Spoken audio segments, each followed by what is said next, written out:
Welcome to the West Wing Week, your guide to everything that's happening at 1600 Pennsylvania Avenue. The President started the week in Memphis, meeting with the Mississippi River flood victims, volunteers, and first responders before speaking at the Booker T. Washington High School graduation.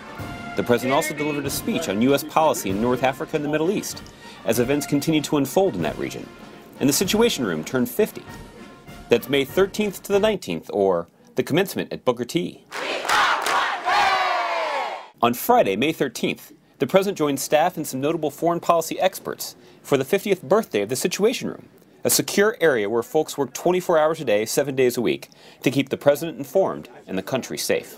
In honor of the occasion, one of the secure conference rooms was named for President John F. Kennedy, the father of the complex. Actually, the President time, one of the things the watch floor does is they'll create a one-page intelligence update for the President, and they do that at 5 o'clock in the morning, noon, and 5 o'clock at night. And it's produced depending on where the President is. So if he's on the West Coast, he's good. Exactly, regardless of where he is. On Monday, May 16th, President Obama traveled to Memphis, Tennessee, accompanied by some members of the Tennessee congressional delegation, to deliver commencement remarks at the Booker T. Washington High School graduation. You guys all set? We're all hooked up? Yes, sir. We're ready to go? Yes, sir. The President was also able to meet with families affected by the flooding Mississippi River and speak to some of the officials and volunteers who responded to the crisis.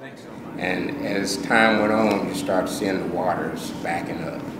And we started looking at it, and we started seeing fish in areas where it used to be dry land. The President also heard how grateful folks were for the quick response and pre-planning to help mitigate this disaster.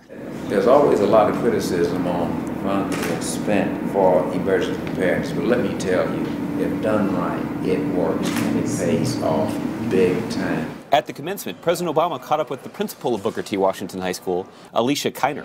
Well, we're so excited about what your school is doing. Thank you. You're doing such a good job, Thank you very much. We want to just keep the momentum going. The two then made a surprise visit to the graduating seniors before the ceremony began. Consequence, you've now become role models for all the young people coming up behind you. You've become an inspiration to the city and the state of Tennessee and the country. So I just want you all to know you inspire me. Booker T. Washington is the winner of the 2011 Race to the Top Commencement Challenge, a competition that the President started last year to highlight public schools and help America reach the President's goal of having the highest proportion of college graduates in the world by 2020. Some people say that schools like BTW just aren't supposed to succeed in America. You'll hear them say the streets are too rough in those neighborhoods. The schools are too broken. The kids don't stand a chance.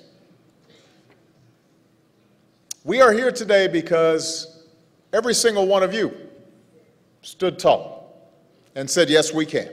On Tuesday, May 17th, President Obama welcomed King Abdullah II of Jordan to the White House. The two talked about ways to deepen our partnership with Jordan and discussed the latest developments in the Middle East and North Africa, as well as ways to a comprehensive peace in the region. We discussed the situation in Libya and are grateful for the support of a wide range of Arab countries in our efforts to make sure that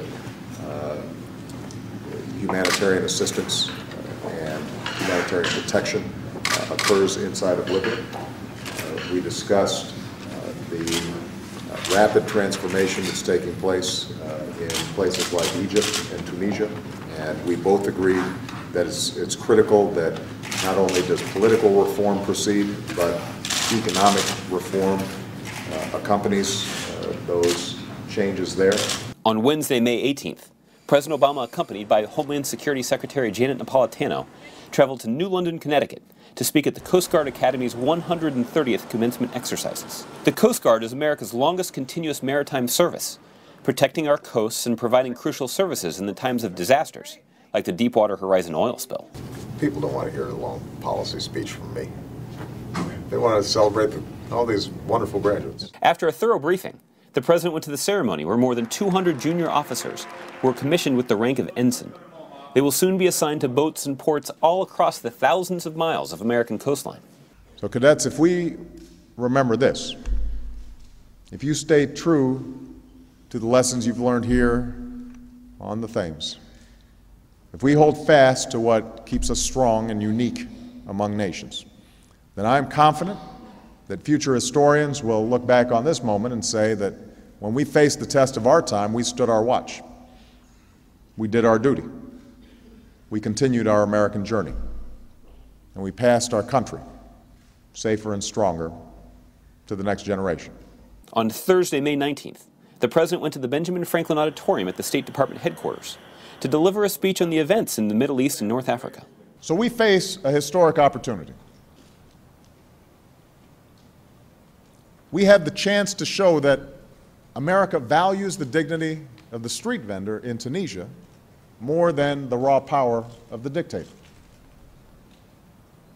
There must be no doubt that the United States of America welcomes change that advances self-determination and opportunity.